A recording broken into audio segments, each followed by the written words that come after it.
للہ رب العالمین والصلاة والسلام علی سید الانبیاء والمرسلین نبینا محمد خاتم النبیین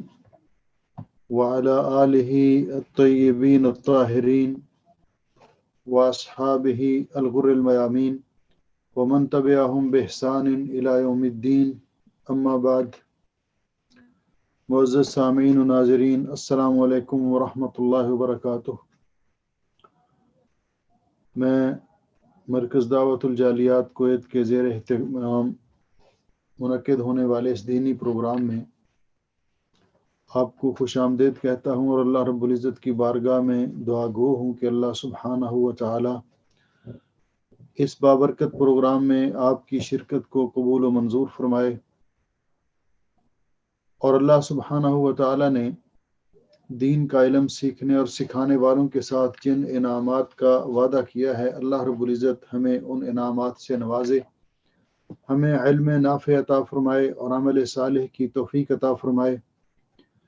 جتنے بہن بھائی اس پروگرام کو اور عزیز اور عزیزات اس وقت سن رہے ہیں اور جو بعد میں سنیں گے، اللہ رب العزت سب کے لیے خیر و برکت کا باعث بنائے۔ اس پروگرام کو اور اس کی ریکارڈنگ کو آگے نشر کرنا صدقہ جاریہ کا ذریعہ ہے، اس کے لیے بھی کوشش کیجیے تاکہ یہ اجر بھی آپ اور ہم سب کے لیے دائم رہے۔ آج ہمارا درس الفقہ الاسلامی سے متعلق ہے، اور اس سلسلے میں جو کتاب ہم پڑھ رہے ہیں الوجیز فی فقہ السنۃ والکتاب العزیز، اور کتاب الصلاۃ جاری ہے۔ کل کے درس میں ہم نے نماز کے بعد مسنون اذکار، وہ اذکار جو رسول اکرم صلی اللہ علیہ وسلم نماز کے بعد پڑھا کرتے تھے، وہ دعائیں اور وظائف، ان کا ذکر کیا تھا۔ آج کا جو ٹائٹل ہے، صاحب کتاب نے جو عنوان مقرر کیا ہے، وہ ہے ما یکرہ فعلہ فی الصلاۃ، وہ امور جن کا کرنا حالت نماز میں مکروہ ہے، یعنی مکروہات نماز، نماز کے اندر وہ کام جن کا کرنا مکروہ ہے۔ مکروہ کا معنی کیا ہے؟ کراہت کا معنی ناپسندیدہ چیز یا ناپسندیدگی کا اظہار ہے، اور شریعت میں اس کی جو تعریف کی ہے علماء نے، وہ یہ ہے ہی النہی عن الشیء، یہ کسی چیز سے روکنا، من غیر الزام بالترک، کسی چیز سے روکا جائے کہ یہ کام نہیں کرنا چاہیے، لیکن اس کے ترک کرنے پر کسی قسم کی وعید یا سزا نہ سنائی جائے، تو اس کو مکروہ کہتے ہیں۔ اور اس کا حکم جو بیان کیا فقہا نے، وہ یہ ہے کہ انہ یثاب تارکہ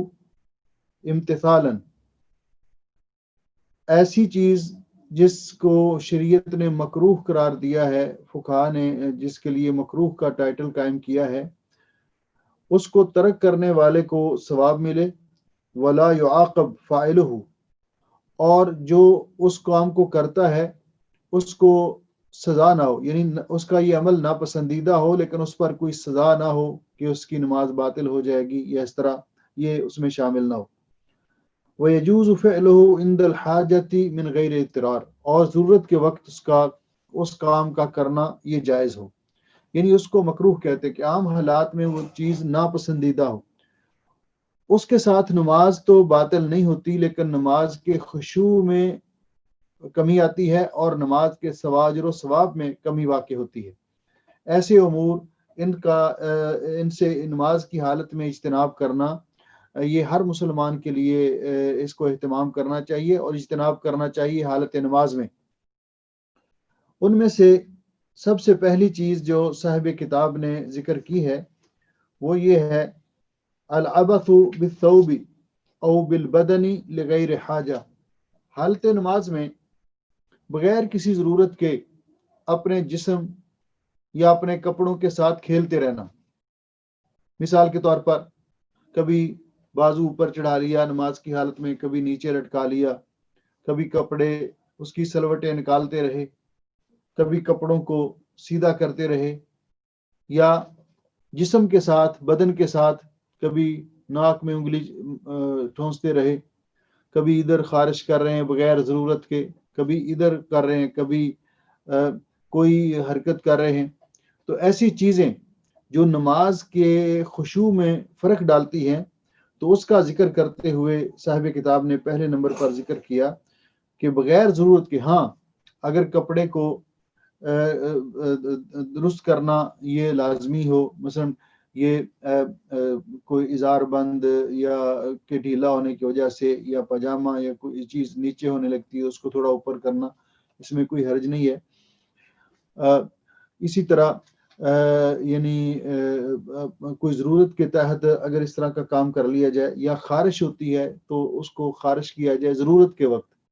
تو اس میں خارش کرنے میں کوئی حرج نہیں، لیکن اگر اس سے اجتناب کیا جائے تو بہتر ہے. اس سلسلے میں صاحب کتاب نے جو حدیث پاک پیش کی ہے وہ ہے متفق علیہ روایت ہے. ان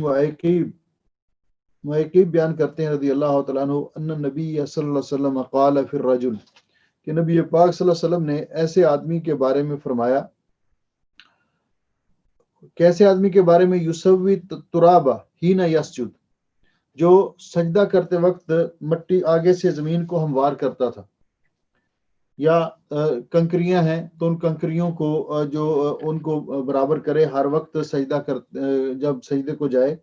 تو آپ نے ایسے شخص کے بارے میں فرمایا، اس کو منع کیا اور کہا ان کنت فاعلا فواحدہ، اگر ضرورت ہو یعنی سجدہ کرنا وہاں مشکل ہے تو ایک دفعہ اس کو برابر کر لے ہاتھ سے، اور ہر دفعہ سجدہ کرتے وقت ایسے نہ کرے. اس سے باقی تمام امور کو علماء نے استدلال کیا ہے کہ اپنے کپڑے سنوارتے رہنا، کبھی داڑھی کے ساتھ کھیلتے رہنا، کبھی اپنا خارش کرنا بلا وجہ، تو یہ چیزیں نماز کی مکروہات میں سے ہیں. یہ نماز کے اندر غیر پسندیدہ حرکات ہیں جن کی وجہ سے خشوع میں بھی کمی واقع ہوتی ہے، انسان کی پوری توجہ نماز میں نہیں رہتی، اور نماز کے اجر و ثواب میں بھی کمی واقع ہوتی ہے. دوسری چیز جو صاحب کتاب نے ذکر کی وہ ہے الاختصار. اختصار کا معنی کیا ہے اس کی خود ہی انہوں نے تشریح کی. وَهُوَ أَن يَضَعَ الْمُصَلِّيُّ يَدَهُ عَلَى خَاصِرَتِهِ، کہ اختصار یہ ہے کہ نماز پڑھنے والا حالت نماز میں اپنے ہاتھ پہلو پہ رکھے. مثلا اس طرح، یہ جو پہلو ہیں دونوں، تو یہ اپنے دونوں جسم پیٹ کے دونوں حصوں، یا جس کو ہم کہتے ہیں یہ جو کولے کی ہڈی ہے اس کے اوپر دونوں ہاتھوں کو ایسے رکھے، اس کو کہتے ہیں اختصار. خاصرہ کہتے ہیں اس پہلو کو، خاصرہ کہتے ہیں پہلو کو. تو اپنے دونوں ہاتھ پہلوؤں پہ رکھنا، اس سے رسول اکرم صلی اللہ علیہ وسلم نے منع فرمایا ہے. اور یہ طریقہ جو ہے، یہ پہلوؤں پہ ہاتھ رکھنا، ام المومنین عائشہ رضی اللہ تعالیٰ عنہ فرماتی ہیں، اور بعض علماء نے اسی کی بیس پر کہ یہ یہودیوں کا طریقہ ہے، یہ یہودیوں کا طریقہ ہے. اور متکبرین کا، جو تکبر کرنے والے لوگ ہیں، یعنی اس طرح نماز کے اندر، کیونکہ نماز کے اندر عاجزی اللہ تعالیٰ کے سامنے انکساری مقصود ہے، تو اس طرح اپنے دونوں پہلوؤں پہ ہاتھ رکھنا یا ایک پہلو پہ اس طرح ہاتھ رکھنا نماز کی حالت میں یہ مکروہ ہے، یہ درست نہیں ہے. کیونکہ یہ وَذَلِكَ لِأَنَّ التَّخَصُّرَ فِعْلُ الْكُفَّارِ وَالْمُتَكَبِّرِينَ، کہ یہ کفار کا اور متکبر لوگوں کا یہ فعل ہے، وہ اس طرح کھڑے ہوتے ہیں، تو اس سے ہمیں ان کی مشابہت سے منع کر دیا گیا ہے. اس لیے رسول اکرم صلی اللہ علیہ وسلم نے فرمایا، متفق علیہ حدیث ہے کہ حضرت ابو ہریرہ رضی اللہ تعالیٰ عنہ بیان فرماتے ہیں کہ نبی پاک صلی اللہ علیہ وسلم نے نہا ان یصلی الرجل مختصرا، کہ نبی پاک صلی اللہ علیہ وسلم نے اس سے منع کیا ہے کہ کوئی شخص اپنے نماز اس طرح پڑھے کہ اس نے اپنے دونوں ہاتھ پہلوؤں پہ رکھے ہوں، بلکہ ہاتھ سینے پہ باندھنے چاہیے. تو یہ قیام کی حالت میں بھی یا رکوع سے اٹھ کر کھڑے ہو کر کسی وقت بھی اپنے ہاتھ اس طرح نماز کی حالت میں کونیوں اپنے پہلوؤں پہ رکھنا یہ درست نہیں ہے، اور یہ مکروہ ہے. اس سے رسول اکرم صلی اللہ علیہ وسلم نے منع فرمایا. تو یہی معنی ہے کہ حضرت ابو ہریرہ فرماتے ہیں نہی ان یصلی الرجل مختصرا، اس سے منع کیا گیا ہے کہ کوئی شخص اپنے دونوں پہلوؤں پہ ہاتھ رکھ کر نماز پڑھے۔ تیسری چیز جو ذکر کی صاحب کتاب نے وہ یہ ہے کہ رفع البصر الی السماء، حالت نماز میں آسمان کی طرف نگاہ اٹھانا، حالت نماز میں آسمان کی طرف نگاہ اٹھانا۔ یہ جو بعض علماء نے اس کو حرام قرار دیا ہے اور بعض علماء نے اس کو مکروہ قرار دیا ہے، کیونکہ رسول اکرم صلی اللہ علیہ وسلم نے بڑے شدید الفاظ میں اس سے منع فرمایا ہے۔ تو حالت نماز میں آدمی جب کھڑا ہو تو آسمان کی طرف اس طرح دیکھے کہ میں عبادت کر رہا ہوں یا اللہ تیری عبادت کر رہا ہوں، اور آسمان کی طرف نگاہ اٹھائے تو یہ درست نہیں ہے۔ اس کو صاحب کتاب نے بھی مکروہات میں شمار کیا ہے، لیکن بعض علماء نے اس کو حرام قرار دیا ہے، کیونکہ رسول اکرم صلی اللہ علیہ وسلم نے فرمایا، نبی ہریرہ رضی اللہ تعالیٰ عنہ، حضرت ابو ہریرہ رضی اللہ تعالیٰ عنہ فرماتے ہیں، ان رسول اللہ صلی اللہ علیہ وسلم قال، کہ رسول اکرم صلی اللہ علیہ وسلم نے ارشاد فرمایا، لَيَنْتَهِيَنَّ أَقْوَامٌ عَنْ رَفْعِهِمْ أَبْصَارَهُمْ عِنْدَ الدُّعَاءِ فِي الصَّلَاةِ إِلَى السَّمَاءِ أَوْ لَتُخْطَفَنَّ أَبْصَارُهُمْ۔ فرمایا کہ وہ یا تو لوگ نماز کی حالت میں جب دعا کرتے ہیں، تشہد کے اندر دعا کرتے ہوئے آسمان کی طرف اٹھا لیا، یا ربنا ولک الحمد، اس طرح آسمان کی طرف نگاہ اٹھائی، تو فرمایا یا تو وہ لوگ جو نماز میں دعا کی حالت میں آسمان کی طرف نگاہ اٹھاتے ہیں، نگاہ آسمان کی طرف اٹھانے سے باز آ جائیں، او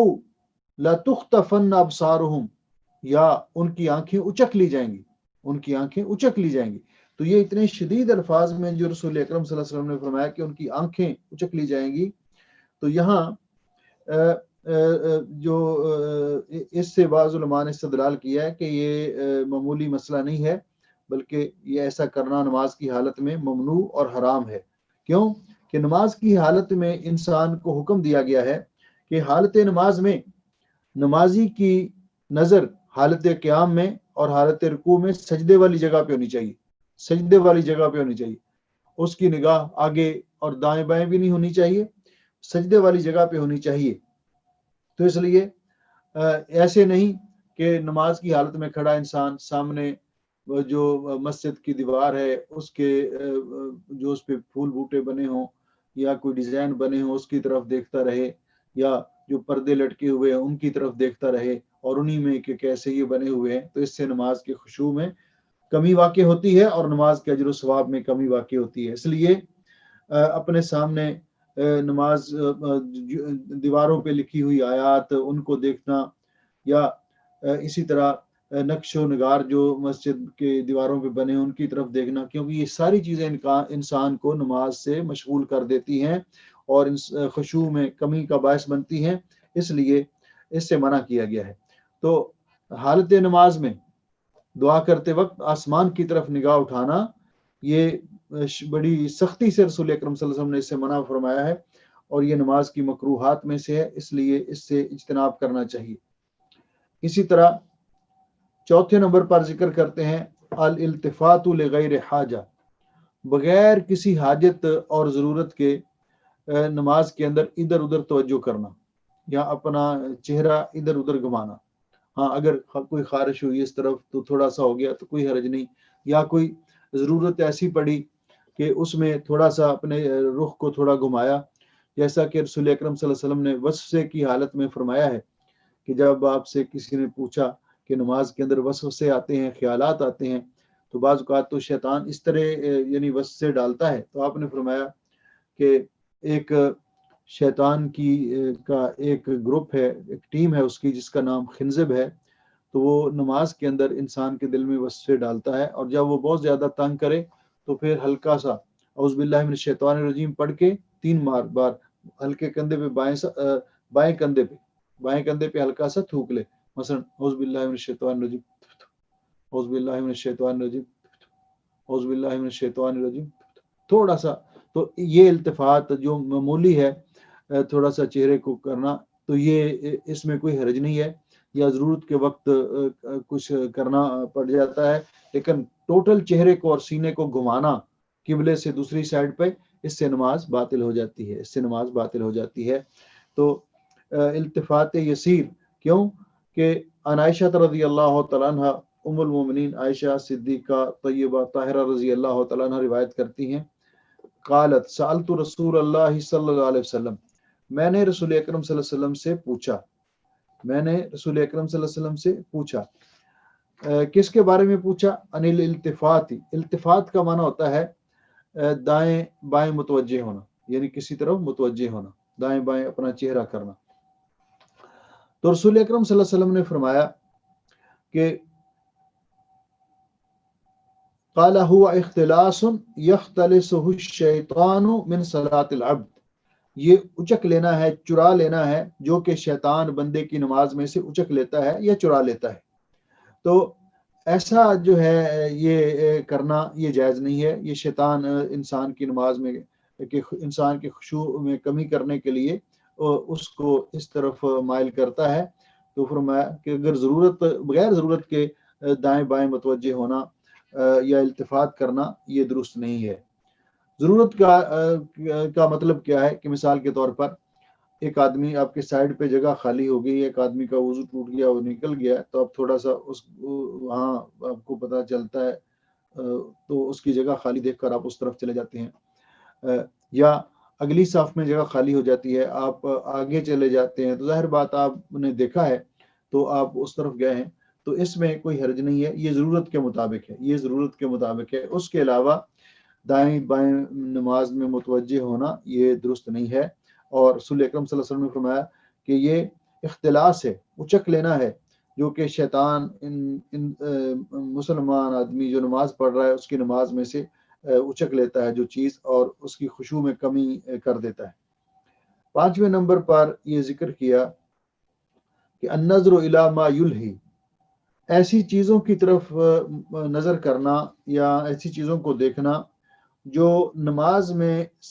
سے انسان کو غافل کر دیں، جو نماز سے انسان کو غافل کر دیں. تو یہ چیزیں کہ جو نماز سے انسان کو غافل کرنے والی چیزیں ہیں، تو اس میں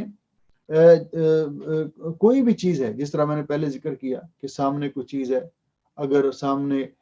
نماز پڑھنا شروع کر دی تو وہاں کوئی شیشہ لگا ہوا ہے تو شیشے میں ہی اپنے آپ کو دیکھتا رہے، یہ بھی بات درست نہیں ہے. اور اسی طرح کوئی چیز سامنے ایسی ہو، پھول بوٹے جس طرح کوئی پردے لٹکے ہوئے ہیں ان کی طرف دیکھتا رہے. تو ام المومنین عائشہ رضی اللہ تعالیٰ عنہ اس سلسلے میں روایت کرتی ہیں کہ نبی پاک صلی اللہ علیہ وسلم نے ان نبی صلی اللہ علیہ وسلم صلی فی خمیسۃ، آپ نے ایک ایسے جبے کے اندر، قمیص کے اندر نماز ادا کی جس کے اوپر کچھ پھول بنے ہوئے تھے. تو رسول اکرم صلی اللہ علیہ وسلم نے نماز کے بعد فرمایا قال شغلتنی اعلام هذه، اس کے پھول بوٹوں نے مجھے نماز میں مشغول کر دیا ہے. اذهبوا بها الى ابی جہم، یہ ابو جہم کے پاس لے جاؤ. ابو جہم ایک صحابی تھے جو کپڑا فروش کیا کرتے تھے، کپڑا بیچا کرتے تھے، تو اب اس کے پاس لے جاؤ. واتونی بانبجانیہ، مجھے انبجانیہ لا دو. انبجانیہ ایک یعنی موٹا کپڑا جو چادر ہوتی ہے، موٹی اور سادہ ہوتی ہے. تو آپ نے فرمایا کہ مجھے وہ لا دو اور یہ اس کو واپس کر دو. اس نے مجھے نماز کے اندر اس نے مجھے مشغول کر دیا ہے، غافل کر دیا ہے. تو یہ چیزیں جو ہیں، ایسی چیزیں جو بھی نماز کے اندر انسان کی توجہ دوسری طرف لے جانے والی ہوں، ان کو دیکھنے سے، ان کی طرف نظر کرنے سے التفات کرنا چاہیے، اور ایسی جگہ نماز پڑھنے سے بھی گریز کرنا چاہیے. اس کے بعد فرمایا کہ السدل، 6 نمبر پر وتغطیۃ الفم، سدل کرنا نماز کے اندر اور اپنے منہ کو ڈھانپنا. سدل کا معنی یہ ہے کہ جس طرح بعض دیگر روایات کے اندر بھی ہے کہ یہ سدل کرنا یہ یہودیوں کا فعل تھا. تو وہ یعنی اپنے دونوں کندھوں پہ کپڑا لٹکا کے نیچے لٹکا لینا، اس طرح کہ یعنی پیچھے سے کندھوں پہ کپڑا ڈال کے نیچے دونوں طرف چھوڑ دینا. اگر اس کو اس طرف یعنی اس طرح کر لیا جائے، اس کو سمیٹ لیا جائے، دوسرے کندھے پہ بھی ڈال لیا جائے تو کوئی حرج نہیں ہے. لیکن کندھوں پہ کپڑا ڈالنا اور اس کو نیچے لٹکانا، تو اس سے منع کیا ہے. اور اس کی صاحب کتاب نے جو تشریح کی ہے صدل کی، تو کہتے ہیں کہ عون المعبود میں خطابی کہتے ہیں صدل یہ ہے کہ انسان، ایک معنی اس کا یہ ہے ارسال الصوب حتی یصیب الارض، انسان کپڑا نیچے لٹکائے حتیٰ کہ زمین کو لگے، اس کو بھی صدل کہتے ہیں، یعنی پاجامہ، دشداشا، چادر یہ ٹخنوں سے نیچے ہو، زمین کو چھو رہی ہو تو اس کو بھی صدل کہتے ہیں۔ نیل الطار میں کہتے ہیں کہ قالا ابو عبیدہ فی غریب ہی، ابو عبیدہ نے اپنی غریب الحدیث میں کہا ہے کہ صدل یہ ہے کہ انسان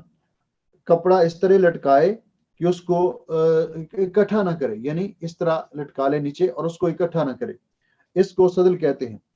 اور اگر اس کو اس طرح اکٹھا کر لیا جائے، دوسرے کندھے پہ اس کو سمیٹ لیا جائے تو پھر اس کو صدل نہیں کہتے۔ صاحب النہایہ ابن اسیر کہتے ہیں کہ وہ یہ ہے کہ انسان اپنے آپ کو پورا کپڑے کے اندر لپیٹ لے، جس سے وہ ہاتھ بھی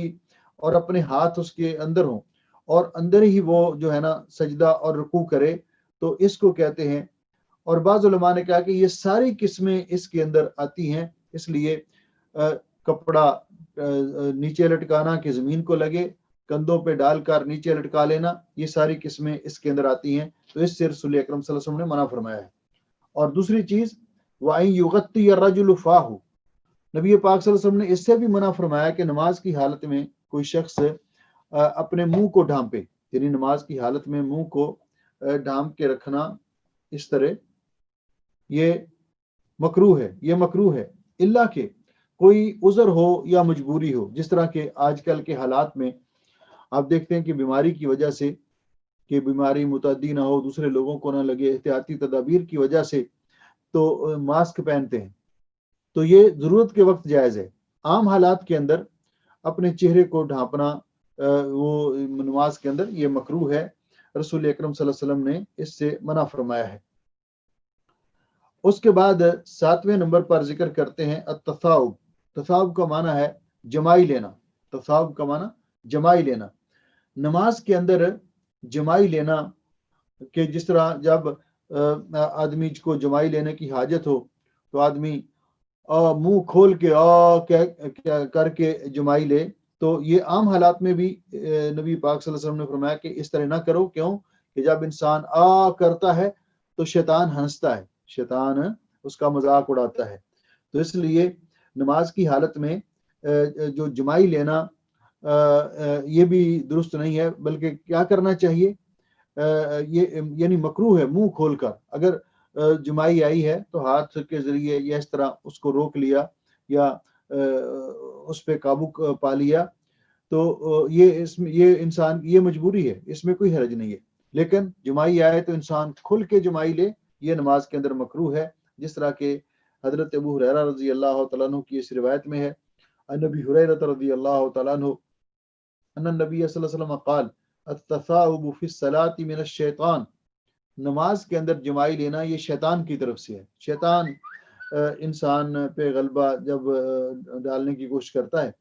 فَإِذَا تَثَاءَبَ أَحَدُكُمْ، جب تم میں سے کسی کو جمائی آ جائے نماز میں، فَلْيَقْزِمْ مَا اسْتَطَاعَ، اس کو حتی الامکان روکنے کی کوشش کرے، اس کو حتی الامکان روکنے کی کوشش کرے۔ تو یہ بھی نماز کی مکروہات میں سے ہے۔ 8ویں نمبر پر ذکر کرتے ہیں البصاق جہت القبلہ او عن یمینہ، کہ نماز کی حالت میں اگر تھوک منہ میں آ جاتا ہے اور تھوکنے کی حاجت ہوتی ہے تو قبلے کی طرف تھوکنا منع ہے اور دائیں طرف تھوکنا منع ہے۔ اس وقت چونکہ فرش کچے ہوتے تھے تو اس اور نیچے کنکریاں بچھی ہوتی تھی، تو آپ نے فرمایا بائیں طرف اگر منہ کے اندر وہ تھوک برداشت نہیں ہوتی تو بائیں پاؤں کے پاس تھوڑا سا وہ تھوک لے۔ لیکن آج کل چونکہ قالین بچھے ہوتے ہیں، اس کا بھی حال رسول اکرم صلی اللہ علیہ وسلم نے حدیث پاک میں بیان کر دیا کہ آج کل تھوکنا نہیں چاہیے، بلکہ کیا کرنا چاہیے۔ یہ حدیث پاک ذرا سنیں، ان جابر رضی اللہ تعالیٰ عنہ، حضرت جابر رضی اللہ تعالیٰ عنہ سے روایت ہے، آپ نے فرمایا ان احدکم اذا قام یصلی، جب تم میں سے کوئی نماز کے لیے کھڑا ہوتا ہے، فإن اللہ تبارک و تعالی قبل وجہہ، تو ایسے گویا کہ وہ اللہ تعالیٰ کی بارگاہ میں اللہ تعالیٰ کے سامنے کھڑا ہے، فلا یبصقن قبل وجہہ، تو اس کو سامنے تھوکنا نہیں چاہیے، ولا عن یمینہ، اور نہ اپنی دائیں طرف، ولیبصق عن یسارہ تحت رجلہ، بائیں طرف اپنے پاؤں کے نیچے، یعنی اگر ضرورت پڑی ہے تو تھوک کر اس کے اوپر اپنا پاؤں رکھ لے۔ فَإِنْ عَجَلَتْ بِهِ بَادِرَةٌ، اگر اس کو زیادہ ہی تھوک نے مجبور کیا ہو،